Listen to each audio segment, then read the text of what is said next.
আমার মাটা কেবলমাত্র ভাত খাওয়া চালু করে দিয়েছে। আর আমার মাটার খাওয়া দেখো, দেখে তো আমাকে হাসি পাচ্ছে। আর ওর ঠাকুমা জোরে জোরে হাসতেছে, আমিও হাসতেছি। আর ওর খাওয়ার স্টাইল দেখে না খুব ভালো লাগে।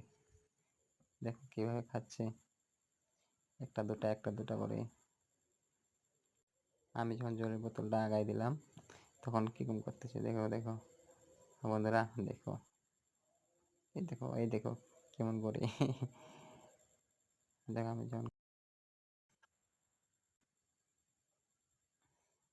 তারপর আমার মেয়েটা একাই একাই জল খাবে। দেখো দেখো দেখো দেখো কি ভাবতেছে দেখো।